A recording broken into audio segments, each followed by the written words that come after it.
What did it mean for an unwed woman to get pregnant in 1960s Ireland? Elizabeth Egan will join us to talk about Esther Freud's novel, I Couldn't Love You More. And how did the Appalachian Trail come to stretch across 2,190 miles of America? Philip Denary will be here to talk about his book, The Appalachian Trail, a biography. Alexandra Alter will be here with the latest in publishing news. Plus, we'll talk about what we and the wider world are reading. This is the Book Review Podcast from the New York Times. It's July 23rd. I'm Pamela Paul.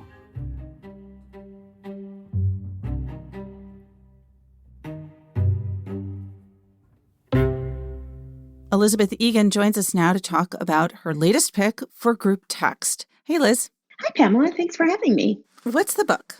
The book is called I Couldn't Love You More, and it's by Esther Freud. This is her 9th novel, and it's a book about 3 generations of women kind of circulating between Ireland and England.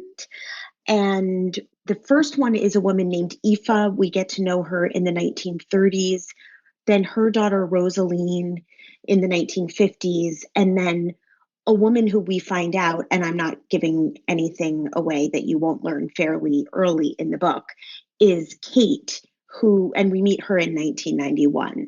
And Rosaline is the linchpin of the whole story. She becomes pregnant in her early 20s and winds up in a home in Ireland outside of Cork, a mother and baby home run by nuns who force her to give up her daughter Kate for adoption. And so the book is the story of these 3 women and how Aoife is continuing to look for Rosaline, who disappears, and Kate is looking for Rosaline. She's looking for her birth mother.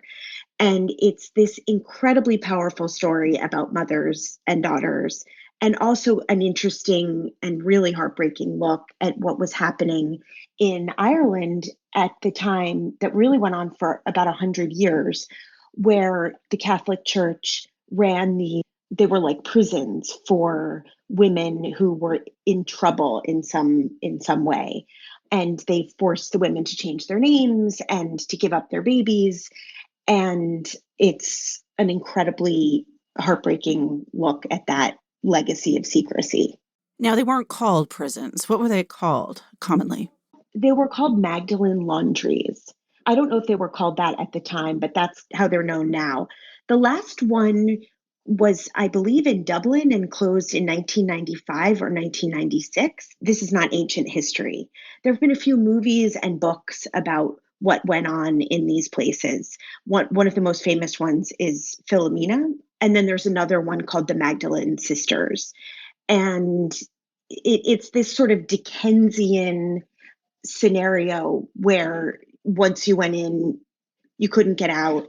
Your family could show up with 100 pounds, at least that's the figure that's in this book, which for many of the families of the girls in there was just an impossible amount to have.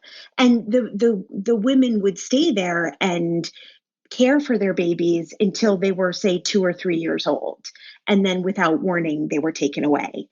Where did they go? Many of them were adopted by American families. In this case, Kate is adopted from a family not so far away. It was a brisk business. American families would make a hefty donation to the Catholic Church and be rewarded with a baby.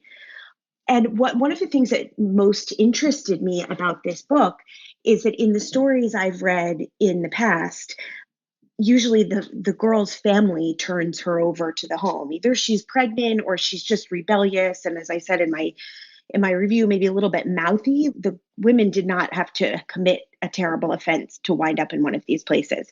But what was interesting to me in I Couldn't Love You More is that Rosaline commits herself to this place outside of Cork, thinking that the nuns will care for her until she has the baby. She's expecting, I don't know if I would say hospitality, but she's expecting basic human decency. And that is not at all what she finds. How aware were people in Ireland of what was really going on in these Magdalene laundries? I think it varied from place to place, but there was a terrible story that came out a few years ago about one of the laundries in a place called Tuam, Tuam, where a mass grave was found behind the building that had been used as a laundry, and it contained the bodies of many babies, to not to put too fine a point on it. And there were lots of interviews in the Irish papers and I think also in the Times of neighbors of these laundries. And there were people who grew up there who remembered some of the older kids coming to the school, and they were always different. They were treated differently. I think they were known as the home children. One of the reasons that this book jumped out at me is because I had a great aunt who was in a laundry like this. My generation did not find out until after she died, but the boy who had been taken from her did find our family. And it turned out he'd had a very difficult life. He had been adopted and returned and grew up in, I believe he grew up in just in and out of foster care. And he spent his life looking for my aunt. In America? Yes, she had come to the United States and lived the rest of her life in Boston. I don't know if she was looking for him, but it was a shock to find out he was about 55 years old when he found our family. Wow. Yeah, And did she talk about it, this great aunt? never. She never talked about it. And my grandmother, who was the one who sprung her from the place, I believe my grandmother, after coming to Boston, only went back to Ireland one time, and that was to get her sister out of one of these homes and bring her to Boston. But it was never discussed. I didn't find out about it until I was about 29 years old. You know, you're making me want to read not only this novel, but also a really good nonfiction book about these laundries. What would you recommend? The book I would recommend is a book called Philomena by a journalist named Martin Sixsmith. That's the book that the movie Philomena was based on. And I actually, the minute I finished I Couldn't Love You More, I went and read that book, which I had never read before. Of course, I had seen the movie. And the movie focuses very much on Philomena herself, who was always trying to reconnect with this son that was taken from her. But the book actually goes very deep into the life of the boy who was taken to, I believe, first to St. Louis and then to Illinois. He grew up mostly in Illinois, and he became a prominent lawyer in Washington, D.C., and died of AIDS. Martin Sixsmith goes into these twin shames that he had. One was that he thought he had been given up willingly by his birth mother, which was not at all the case. And he had kind of vague memories of the place and of Philomena herself. And the other shame was that he was raised in a very, very Catholic family, and he felt some shame that he was gay. And it's the story of his life pieced together really lovingly and painstakingly by Martin Sixsmith. So that's also a really good book to take a look at if you have the heart and the stomach for this story. Okay, well, Liz, first of all, you know that I not only have the heart and the stomach, I have like a tremendous appetite for pain and darkness. So this is completely up my alley. You mentioned earlier that this is Esther Freud's ninth novel. Have you read her other work? Yes, it's funny. I realized I had read her first two books, Hideous, Kinky, and Peerless Flat. Oh, Hideous Kinky was turned into a movie with Kate Winslet. Yes, I loved those books. Then I just lost the thread with Esther. I'm not really sure why. So I was so happy to see when this book crossed my desk. And she has a similar story in her family. I think that that's what inspired her. I just read an interview with her. And for anyone who isn't aware, she is the great granddaughter of Sigmund Freud and also the daughter of the painter Lucian Freud. And in this book, there's a very strong artistic theme. Rosaline has an affair with a married artist in the 50s. And then Kate, her daughter, is an artist also. And there's just these wonderful glimpses into the art world, which is completely foreign to me. So I loved reading about it. What about Into the Freudian World? I mean, kind of, if you think about it, the whole book is the Freudian world. But no, let's just say none of them are in analysis, and they probably would have had happier lives had they been. I want to ask you a kind of inside baseball publishing question. And I think you were surprised about this too, but this is Esther Freud's ninth book. Hideous Kinky was a big success. It's also a paperback original, which surprised me. And I don't know if people, generally speaking, know what that means to be a paperback original. So maybe you can explain that and what it generally means when a book is published in the US only in paperback. It's something I'm always rooting for personally. I think it's a great opportunity for people to get a new book at a cheaper price. I'm actually doing an Instagram live on June 29th with Esther through our New York Times Instagram account. And that is one of my questions. I'm curious to find out if she was disappointed that they weren't publishing it in hardcover in the US. I believe in England it did come out in hardcover first. But personally, I think it's a trend I would love to see more of.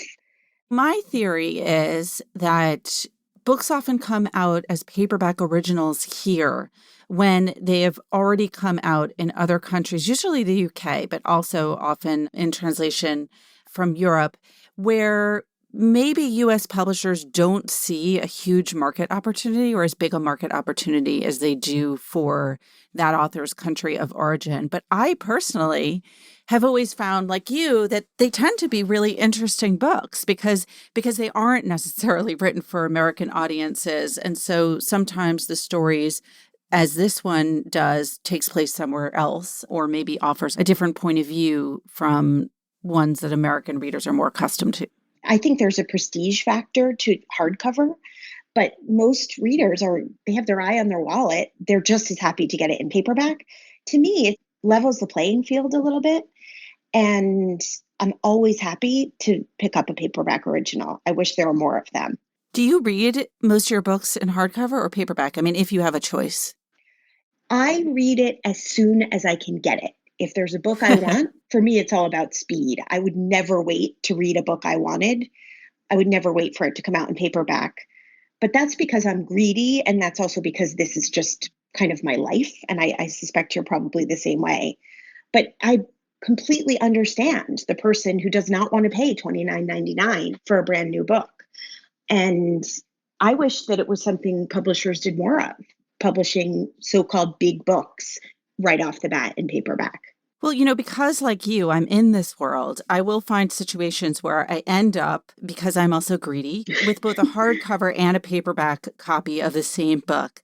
And then I find myself debating, which one am I going to actually pick up and read? And I can't say that I have a firm opinion one way or the other. It weirdly seems sort of mood-based, or the heft of the book, or it's odd. The only reason I sometimes prefer a hardcover is when I'm reading a book lying down. I find it nice to have a hard corner to balance the book on, like in my own weird lying down reading position. But that is not really enough of a reason to inspire me to choose hardcover. You know what, Liz? Actually, it is. And now that I think about it more thoroughly, I think I make a very similar choice because it does have to do with comfort. It does. It does. Is this going to be a commuting book? Is this going to be an at night in bed book? So there we have it. The real reason people choose, or at least the real reason you and I might choose paper versus hardcover. But in terms of hanging on to a book on your shelf, do you care if it's hardcover or paper? I couldn't care less. Again, it really depends on the book. And there are books, too, where I have several copies or at least 2 copies of the paperback because I will find that I like the paperback version in the UK better, the cover. And so I end up sometimes with multiple paperback copies. I mean, I think the moral of the story is that we're not normal. Here's the other thing I'll admit. Sometimes I'll have the hardcover and then I also want the audiobook on top of it. So that is a problem and an expensive habit to have. But I think most people take a more measured and less greedy approach.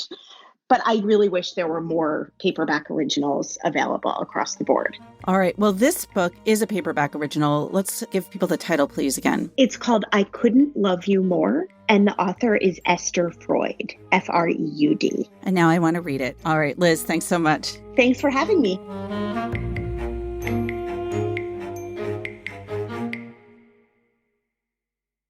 Tina Jordan joins us now to help us celebrate the 125th anniversary of the book review. Hey, Tina. Hey, Pamela. So, I have a really interesting story today, and it's not one I'd ever heard before. It's from April of 1912, and the headline is Precious Book Lost When Titanic Sank. Then a headline under the headline says, Jeweled specimen of modern craftsmanship costing $2,000 missed a previous boat. And let me just describe this book to you from the story. There has gone down with the Titanic what may be safely declared one of the most sumptuous modern books in the world. This was a copy of Omar Khayyam, which was sold at Sotheby's in March for £405, which is a little over $2,000, and was being brought to America on behalf of a collector.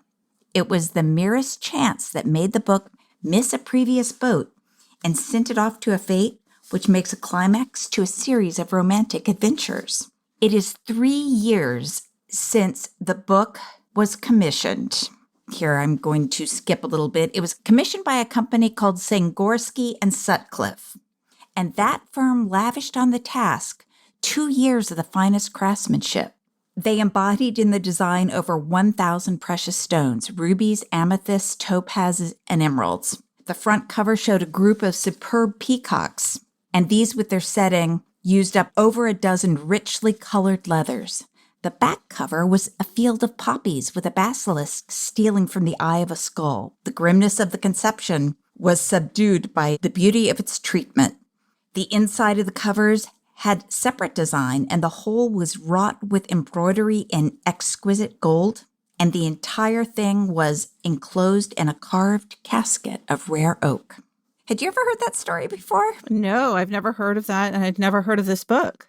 I am just fascinated by this. This is after many, many articles about the lives lost and other objects that were on the ship, and here we have a story about a book. Never knew it. It wasn't in the movie, Tina. All right, then. Thanks, Pamela. Thanks, Tina.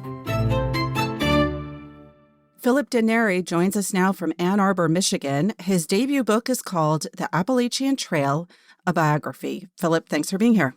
Thanks very much for having me. So this is your first book. What made you want to write about the Appalachian Trail? It's a place that gives us an opportunity to examine the intersection of the built and the natural. And that's the sort of stuff that I teach classes about. It's a place that we think of as natural. It's the outdoors. You can hike. You can connect with the natural world. But it also had to be built. It needed shelters built. A route had to be determined. The land has to be owned. And so there's this intersection of building stuff and building it around nature. And that tension is something that has always interested me. So I was on a tiny sliver of the Appalachian Trail this past weekend up in the Berkshires. And every time I'm on the Appalachian Trail, which is not that often, I'm not one of those people that has hiked the whole thing, I find myself thinking, is it coincidence that this trail intersects these points of incredible beauty, or was it constructed that way? In other words, is it just nature that offers us these things at regular intervals, or did the trail specifically get carved out along these particularly scenic vistas? The driving rationale behind the trail is that it will run over the highest ground available, the ridge line from Maine to Georgia. So if that's your goal, you can't help but go across some pretty extraordinary locations and get some great views. So yeah, that's the nature of being along the ridgeline. At the same time, there are a lot of ways that you could navigate that route. And the practicalities of where the trails builders could put the trail and what permissions they could get does leave a lot of leeway. And so as much as it's a function of nature, it's also a function of design and choices that were made. Well, let's veer over here so that we can get this vista. Let's switch back this trail up the mountain so that it's more accessible to more people, as opposed to just, going straight from the bottom to the top in the most rigorous possible climb. So the fact that it's that accessible is a combination of the natural features that the Appalachian Range provides us and these design and build choices that were made. Was accessibility one of the priorities in establishing the route? Absolutely. The whole thinking behind the trail, as it was initially envisioned by Benton Mackay, who came up with the idea, published it almost exactly 100 years ago, was that it was this access to nature so close to the major population centers of the eastern seaboard. So the whole reason to put it there was so that lots of people could get to it. And he loved the fact that this mountain range provided the physical, geographic features that made the eastern cities what they were. It provided the resources, it provided the rivers. And at the same time, it was this opportunity for natural escape that was so close to those folks. So he wanted to put the trail along the Appalachian Ridgeline for the very reason that it would give folks a nearby opportunity to get away. If you fast forward to the present tense, large parts of it are owned by the National Park Service and managed by the National Park Service. So it's got all of the accessibility mandates behind it of a park, and that's what it is. Well, who owns the other parts? The U.S. Forest Service, some state land agencies. In some cases, it's running for short stretches along a roadway that might be a state Department of Transportation. The vast, vast majority of the trail is on federal land, either a national forest or a national park. Does that mishmash of ownership and responsibility make maintaining the trail more complicated, I would imagine? Yeah, it definitely does. And in a way, it's more complicated than that because the day-to-day management is not, for the most part, done by those governmental agencies. It's done by volunteers in local Appalachian Trail clubs that are organized into an umbrella Appalachian Trail Conservancy. So the federal government has committed to protecting the trail, but at the same time, it has committed to a model where the volunteers that built the thing in the first place do the day-to-day management of it. So yeah, it's a very complicated environment from a land use perspective. But from the trail's perspective, to walk on it, it's just this contiguous trail that keeps going and going and going. So it's the experience of it is wonderfully simple. Making it be that way is a little bit more complicated. Let's go back to Benton MacKaye, the mastermind of the trail. How and why did he decide to start this? Benton MacKaye was one of the very first professional foresters in the U.S., and he was at the same time very interested in social agitation and reform. And he thought that the two could be combined in what he termed, and what we still call to this day, regional planning. So try to plan the natural hinterlands along with the towns and cities that are nestled among them and turn it into one overall environment that serves nature well, it serves humans well. So he was a big thinker, somebody who had trouble getting his thoughts actually fully developed. Sometimes he would confuse people as much as he would motivate them. But in the early 20th century, trails were being built, especially in the northeastern U.S., by lots of different groups. Recreation in the outdoors is really a new thing at that point. So there was a lot of trail building going on. There were predecessor trails. MacKaye was the first person to say, well, I've got these big ideas about how the whole world should fit together, and I can see these starter trails, these initial efforts. In the fall of 1921, shortly after his wife's suicide, as it turns out, he publishes An Appalachian Trail, a Project in Regional Planning. And that sets out this vision of the trail that runs from Maine to Georgia along the ridgeline. The actual building of it, MacKaye wasn't as involved in. He was more of an ideas person. He frustrated the people who came along afterward and really wanted to get the thing opened up and organized. So over the next 15 years, led by a Washington lawyer named Myron Avery, these clubs are organized, the trail is flagged and cleared, and the first version of it opens in 1937. All right, you just said from Maine to Georgia, which I find interesting because I think of the trail as going from Georgia to Maine, which makes me wonder, which direction was it built in? It wasn't built in any one direction. They cobbled together pieces of it as they could. There were more trails in the Northeast than there were in the southern U.S. They referred to it, and it's still in the conventional description, the Appalachian Trail from Maine to Georgia. That was an early slogan. If one is through hiking the trail, trying to hike the entire nearly 2,200 miles in a single, usually summer-long hike, one usually moves from south to north. Okay, so this is like the Bill Bryson walk in the woods way to go. There's a reason for Exactly. that. So people think of it as Georgia to Maine because that's what a through hike is. But a through hike is a tiny percentage of actual trail use. Going back to Mackay and the origins of the trail, was this part of a larger movement of conservation and progressivism, and this outdoor recreation movement that went back to Teddy Roosevelt and his efforts? Yeah, Mackay identified himself as a progressive. In fact, he was both in line with that movement and not entirely comfortable with it. Progressivism was about wisely managing but making a lot of use of these natural resources. And Mackay was partially on board with that, but he was more interested in upsetting the apple cart than even Teddy Roosevelt or the founders of the U.S. Forest Service would have been. What was the apple cart he wanted to upset? He was fiercely opposed to the mindless expansion of the cities, what he termed the metropolitan. And he was not at all comfortable with the capitalist mindset of grow the cities, grow the economy in a willy-nilly way. So to him, the goal was to live within our means more sensibly and live in a far more equitable way, in a more socialist manner than was common in political thought of the time. He ran with a crowd that were socialist activists, agitators of various kinds.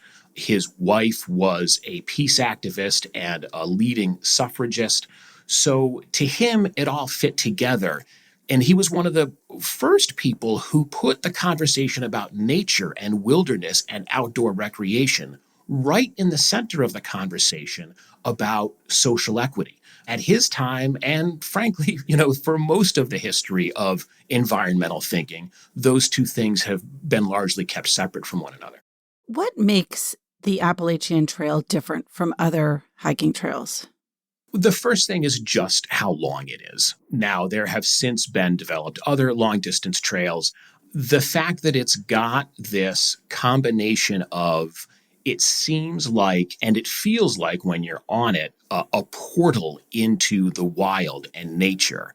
And yet, at the same time, this portal is so closely available to, millions of people in New York and Boston and Atlanta and Washington and all up and down the East Coast.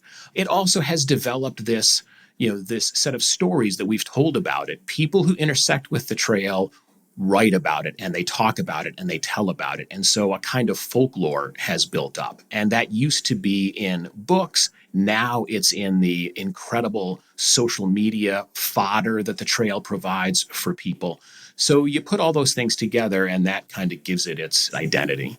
So you mentioned length. It's 2,190 miles long. Let's talk about the number of visitors, because just you saying the social media thing, it makes me wonder, has it become an Instagram phenomenon? Is it overrun, suffering from overpopularity like our national parks?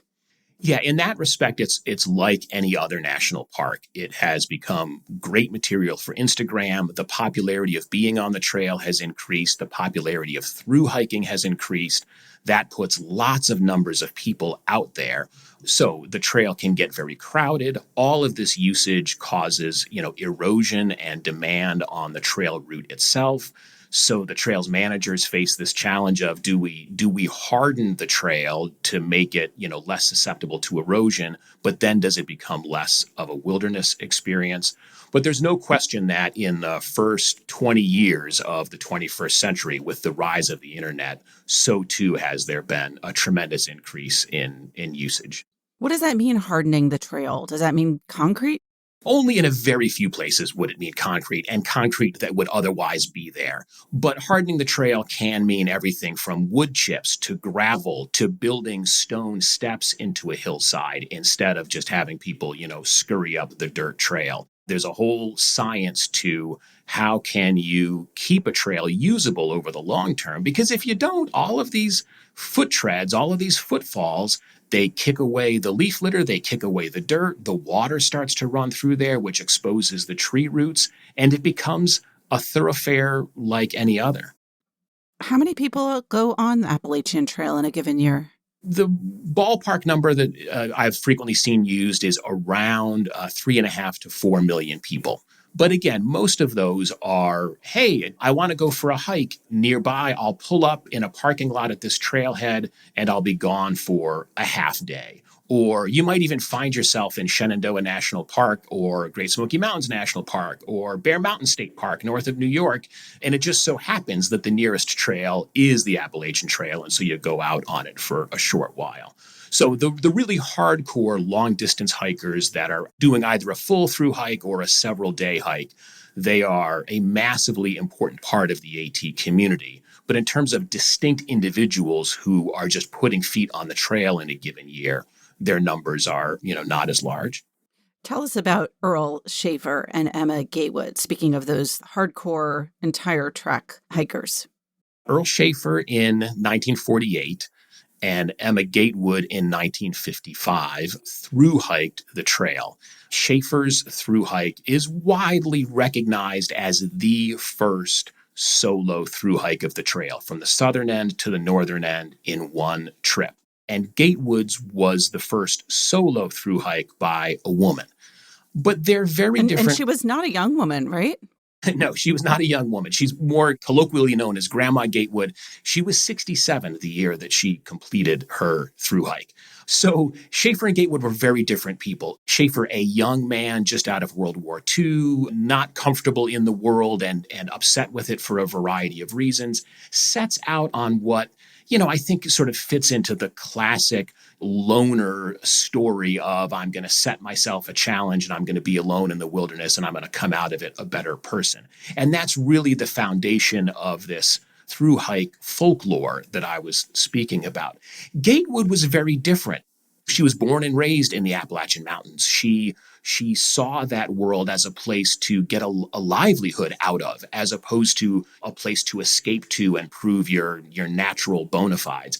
So she hiked in a very different manner. She was this older woman. She had led an incredibly hard and difficult life to that point. She referred to her through hike as a lark. She was retired. She had time on her hands. She liked walking in the woods, and she set out and she did this. So to me, the cool thing about their two stories is it shows how there's no one nature out there. There's no one through hike out there. There's lots of different people with lots of different motivations. And it's that intersection of what the humans are seeking from nature with the natural facts that they encounter there that we build these stories and these places that serve our stories. And there's no one version of it. Well, the natural assumption would be that you would be one of these hardcore hikers who's done the entire trail, but you're not. You haven't. That is very correct.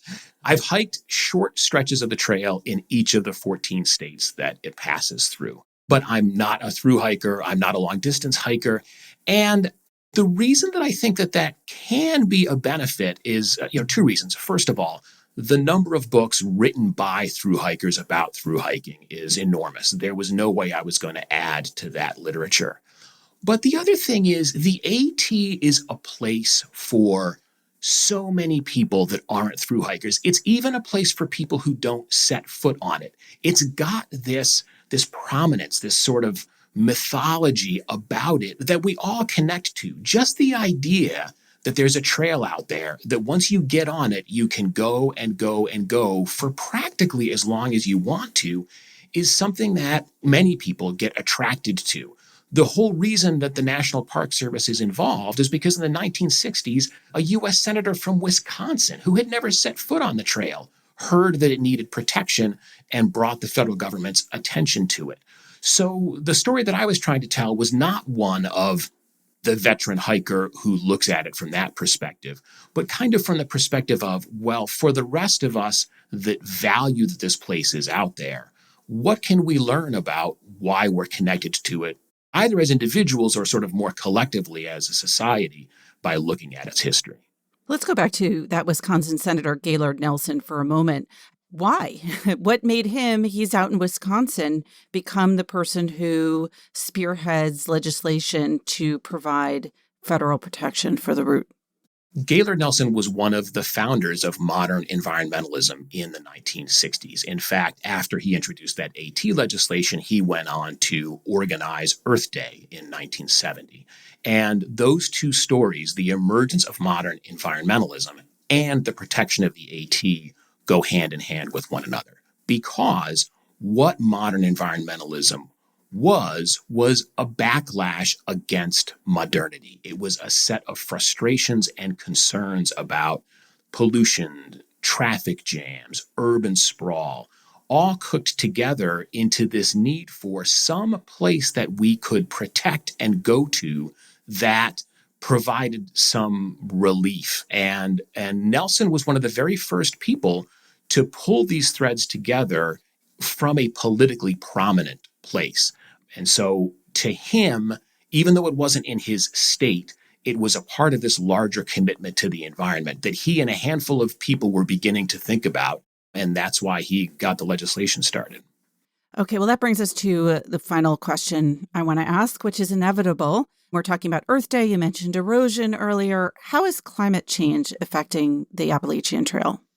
Climate change is affecting every place, and the specifics of what it's doing to these various mountainous environments, vary from place to place because the Maine forest is different from the mid-Atlantic forest and the southern forest. But we know that with temperatures rising, species that used to be in certain places on the trail are now moving farther up to other locations. The lives of these forests are changing by the temperatures and the stresses that they are under. As people are increasingly worried about climate change and needing escape from warmer cities, we can expect there to be more demand on the trail and more people seeking it out. So the trail, like any place that you can conceive of, is, as much as it tries to be a break from the day-to-day world, the climate change world, the political world, it also can't help but be embedded in it. And I don't think that that takes anything away from these places that we try to get to, but it does give us a different perspective on them when we're out enjoying them. All right. Well, we should all get out there on the trail while we can and take good care of it. Philip, thank you for being here. Thanks very much for having me. Philip Danieri is the author of The Appalachian Trail, a biography.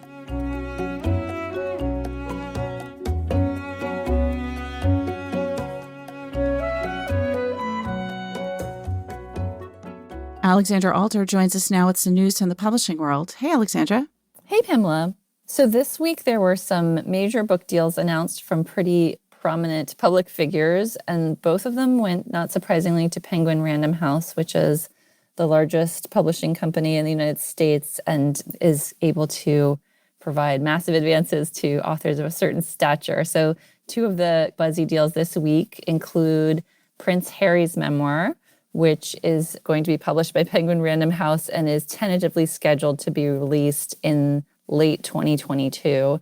Of course, this created headlines on both sides of the Atlantic. Prince Harry and Meghan Markle's departure from the royal family created this incredible amount of media interest, as one would expect, particularly with their huge interview with Oprah Winfrey, which was viewed by millions and millions of people around the world. So I think everyone was waiting for the book deal announcement. And Meghan Markle released a children's book with Random House. So it stands to figure that they're forming kind of a relationship with that publishing company, which is also releasing it in the UK. The other big deal that Penguin Random House announced this week was another book by former President Barack Obama. In this case, it's not the second volume of his memoir, which everyone's waiting for. It's, in fact, an adaptation of a podcast that he did with Bruce Springsteen called Renegades, which was released on Spotify earlier this year, was quite popular. And it's a series of candid conversations between the two of them about race and identity in America and fatherhood and their own lives.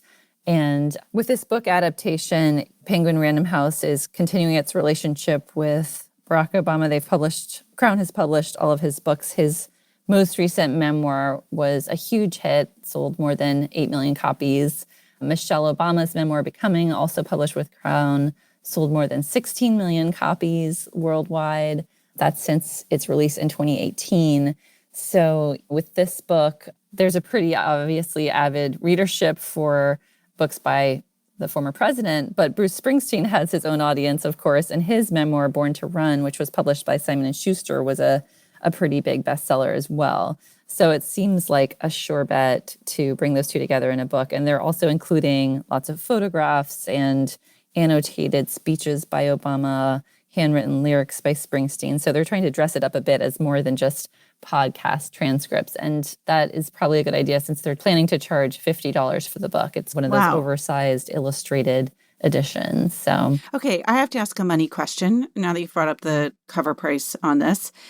You mentioned earlier that PRH can afford to spend huge advances. And Duke or former Duke Harry, or is it Prince Harry? What's his title? Is he former prince or is he still a prince? So the press release from Penguin Random House says Prince Harry. I believe he's keeping the title, although they have distanced themselves from the royal family.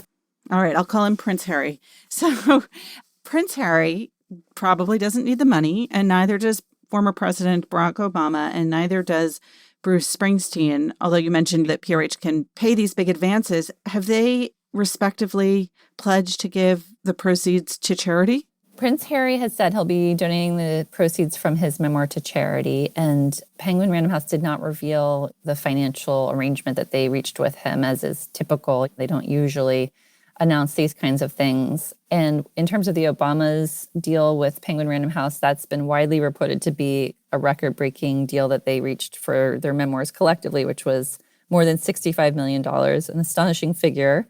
Of course, it's proved to be a lucrative partnership for both of them. In their case, they also donate quite a bit of their profits to charity, and they also have a charity that they're working on with Random House to distribute books to communities that need them in the United States. When are both books coming out? So the Prince Harry memoir is more tentative. It is scheduled for late 2022. It remains to be seen whether there'll be another Oprah interview. And the Obama Springsteen book is scheduled to come out this fall. Holiday season. Yes, although I thought it would be a very good Father's Day book. Both authors seem to have a following with dads. Well, I expect it'll last at least 2 gift seasons. Alexandra, thanks so much. Thanks for having me.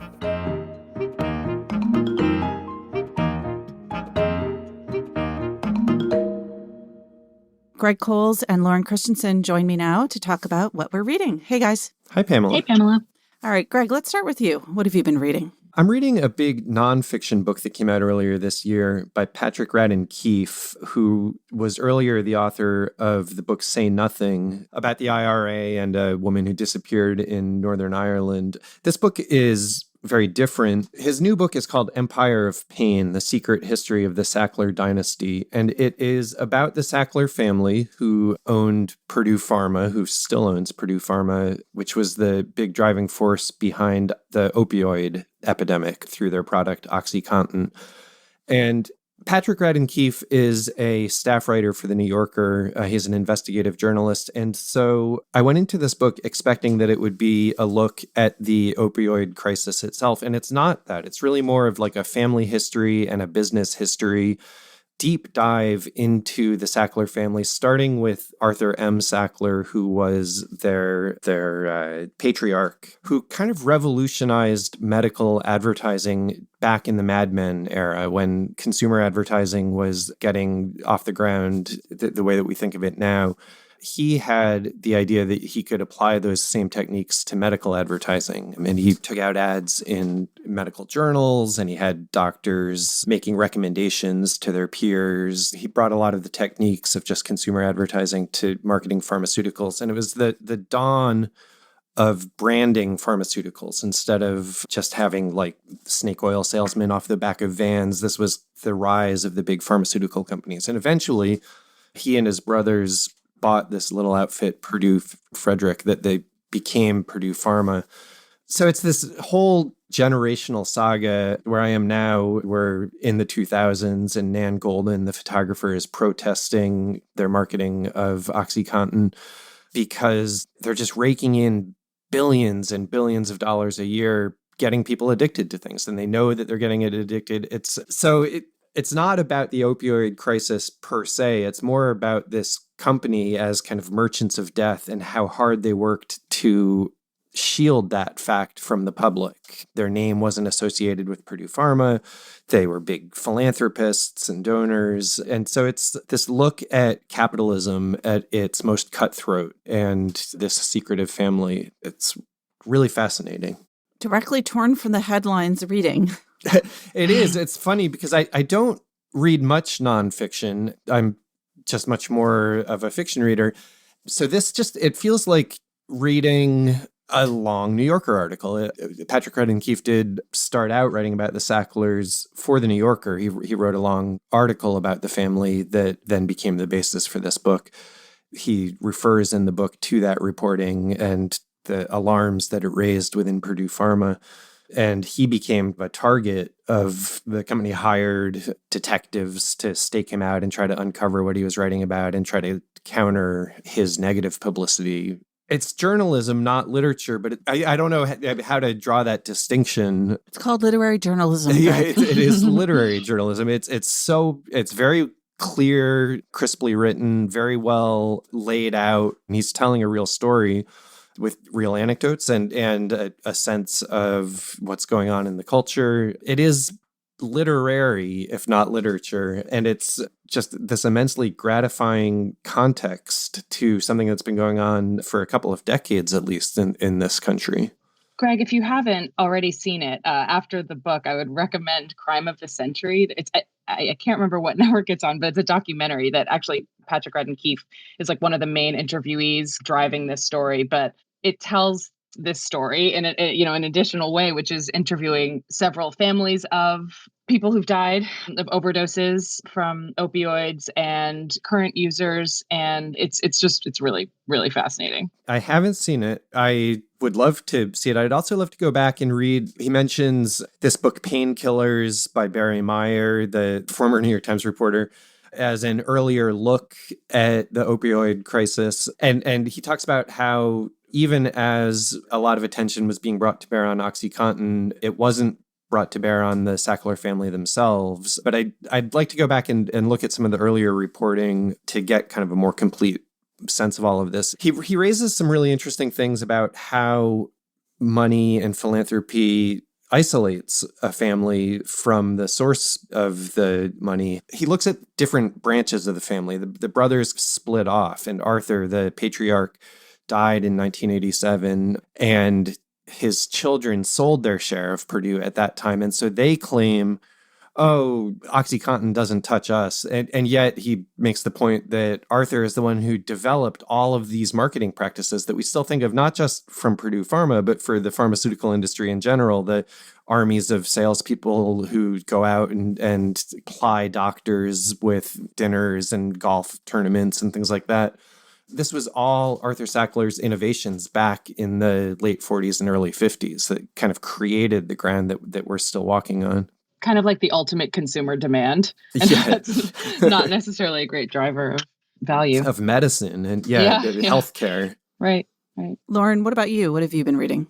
I'm trying to think of a good segue, and I can't think of one except for just, these are two writers and books I admire and respect very much. But I just finished Katie Kitamura's new novel, Intimacies. And I hadn't read her earlier books. I'd read the previous one, A Separation, and loved it. It was a few years ago.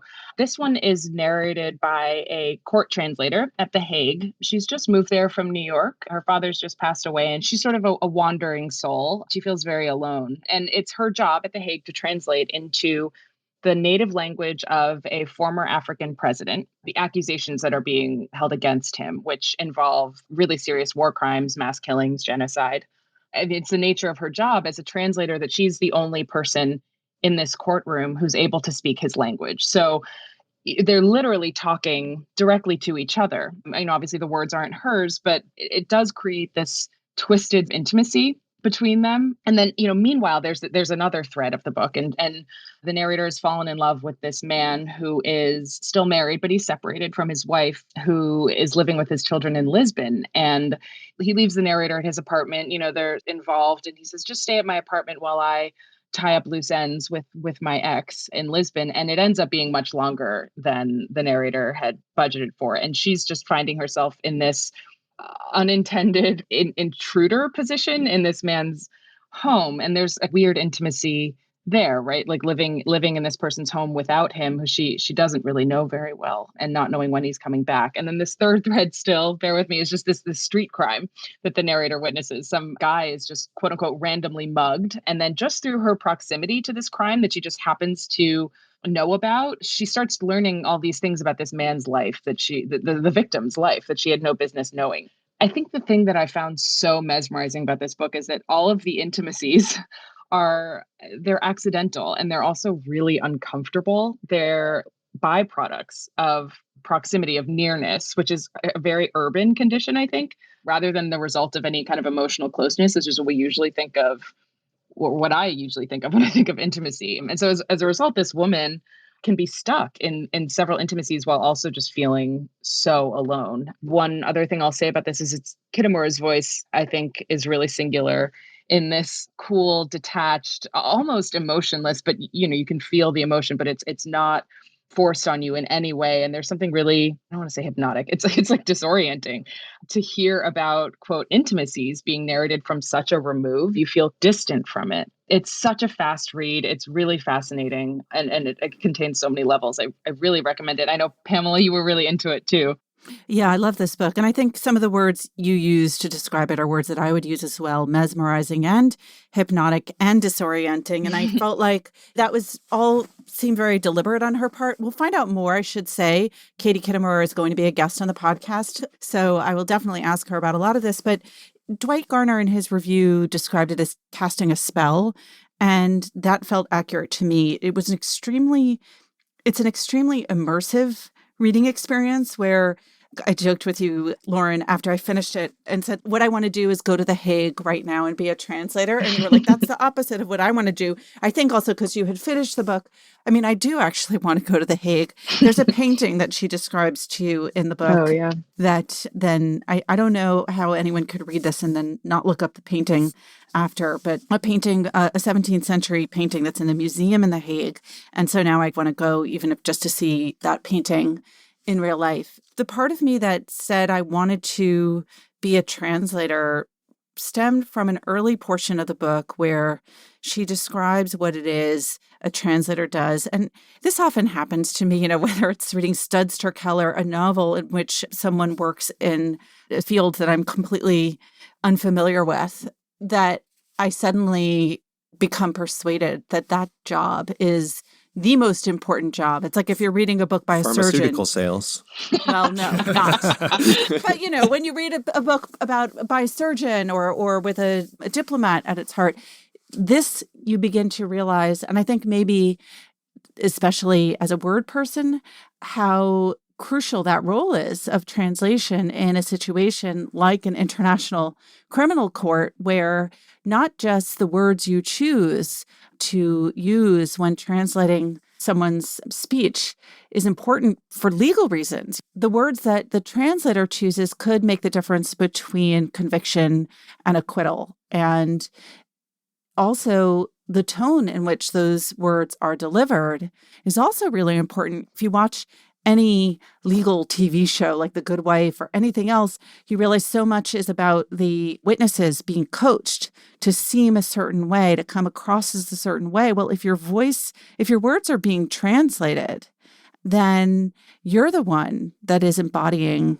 those emotions and that impression. And so it just feels like an incredibly important job, especially when it comes to cases like the ones that are described in this book. And I think in an interview, Katie said that this novel was inspired by seeing footage of Charles Taylor. So these are very serious crimes that are being judged. And we'll find out more when I talk directly to Katie, but I did love it. What are you reading yourself right now, Pamela? So I recently read 2 thrillers, and I talked to both of these authors on the podcast. So listeners will already be familiar with both. They are Razorblade Tears by S.A. Cosby and The Plot by Jean Hanff Corlitz. And I just wanted to talk about them very briefly because, and I hate to say this, I'm a huge fan of thrillers. I feel like this has not been a very good thriller season, which is disappointing. We're often asked at the book review by colleagues and friends, what should I read as a thriller this year? And I have been able to name very few. Another good one is Catherine Steadman's The Disappearing Act, and she also was on the podcast. To my mind, what makes a really good thriller is it's not just the plot, although it really is a lot about plot, but it has to have the characterization. It also just really has to have some extra layer, to my mind, to really make it rise above the what happens next level. And the plot, which was about creative ownership and storytelling and about like to whom a story belongs. Does it belong to the person it happened to? Does it belong to the person who listens to it? Does it belong to the person who tells it? And that made that book, I think, really rise above the level of a standard plot. And then with Razorblade Tears, for me, it was really about the characters and the setting and this rural South setting with characters who come from very different backgrounds, but both of them being former felons was really fascinating to me. Have either of you read these books? I have not. I'm sure I'll read The Cosby soon, just because I've been hearing such good things about it. I really wanted to read the plot earlier when it came out, and I had the chance when I was on vacation recently. It was prominently displayed at the bookstore where I do my vacation book shopping, and I passed it over. So we'll see. Maybe I'll get around to that one too. I thought you were going to say that someone had spoiled the ending, and so which would be really disappointing. No spoilers on this podcast. All right, Greg, what did you read? Empire of Pain by Patrick Radden Keefe. I read Intimacies by Katie Kitamura. And I read Razorblade Tears by S.A. Cosby and The Plot by Jean Hanff Korelitz. Remember, there's more at nytimes.com/books. And you can always write to us at books@nytimes.com. I write back, not right away, but I do. The Book Review Podcast is produced by the great Pedro Rosado from Headstepper Media, with a major assist from my colleague John Williams. Thanks for listening. For the New York Times, I'm Pamela Paul.